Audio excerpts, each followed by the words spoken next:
Hi everyone and welcome to Homerino Collectibles, where today we're going to be taking a look at the Marvel Legends Juggernaut X-Men Build-A-Figure series Havok. And this figure, honestly, it is definitely my least favourite from the wave. I'm just going to say it right off the bat. I've never really been interested in the character. I did pick this up just as part of the whole wave so that I could make up the Build-A-Figure. But moving on onto the back of the box, we have everyone else in the wave down there, including the Build-A-Figure. I've now reviewed everyone except for Rogue and Phoenix, and then obviously the Build-A-Figure itself, so let me know which one you want to see out of Phoenix and Rogue. And then up here at the top we have the bio up there, so let's go ahead and get this thing open and take a closer look. And here's Havok out of the packaging, and ladies and gentlemen, we have found the dud from the wave.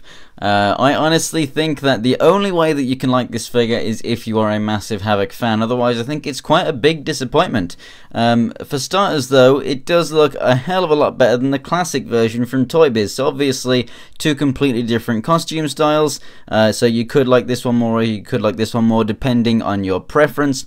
But overall, just look at how creepy that figure looks in comparison to this one now. I think this one just definitely wins out just on the face alone. Also, I just never really liked that kind of a look, the kind of crest on his head. So I do like that it's now just like kind of part of the actual like sort of helmet mask thing itself. But it's on the Bucky Cap mold and they actually stand about the same height. He's just a little tiny bit taller than the older one, but not by that much. And they have pretty much the same articulation overall, all things considered. I know that this is the Y joint and this is different, it's ball joint, but overall you can still get them into about the same poses, apart from the fact that this one has butterfly joints. So if you like a figure with a tiny bit more articulation and this classic design, then obviously this is the one for you. Otherwise, let's take a look at this newer figure. Now, the accessories that this guy comes with, I really appreciate the energy effects. I really do. And they are done really nicely. They're a more 3D sort of design than the ones that we have recently been getting.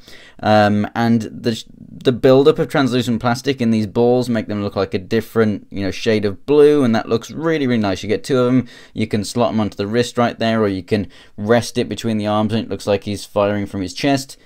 That's all really cool.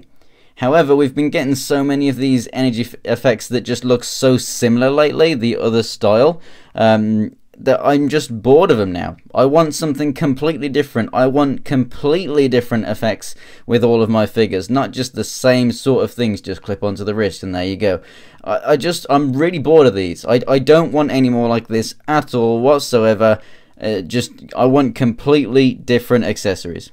Why can't we have something that's actually firing, or just, I don't know, rant over, but yeah, I just really dislike the fact that we keep on getting the same similar style of energy effects.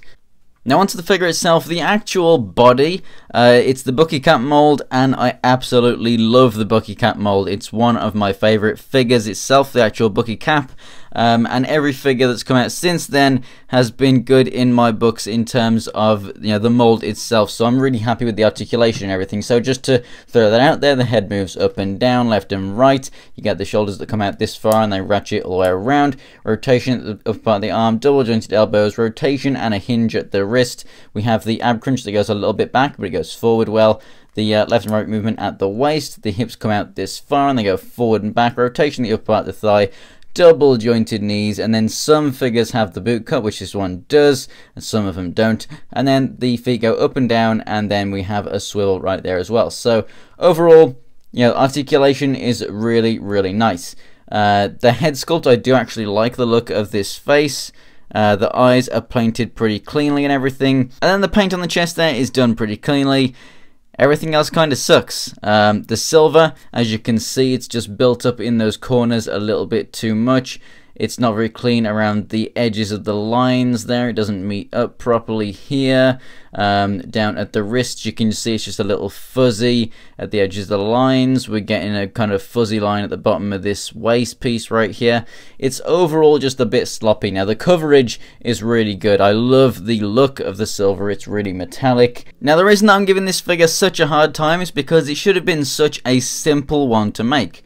We've got some new energy effects, which I really do like, that we've got something new here, but at the same time, it's just so similar that it feels old, and therefore I don't like it. but the actual execution of it, is done very well. But the figure itself, it's a bucket cap mold, that's fantastic. It's got a great new head sculpt, I really do like that. It looks very much like what it should. However, I mean, it's an all-black figure with a little bit of silver paint, and the only thing that could have gone wrong was the silver paint, and it's gone wrong. So I just cannot see how I could possibly recommend this figure unless you are a massive Havok fan or you want to build your Juggernaut Build-A-Figure, because otherwise it's too sloppy.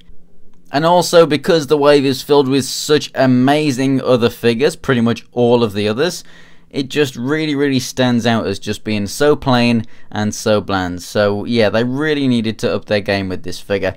So thanks for watching, guys. If you enjoyed the video, go ahead and give it a like, and if you want to see more pictures of anything else from my collection, check out my Instagram. It's Homerino123, and the link is in the description below, along with the link to my Twitter. And if you want to see more Marvel Legends reviews, go ahead and subscribe. So thanks for watching, guys, and I'll see you next time.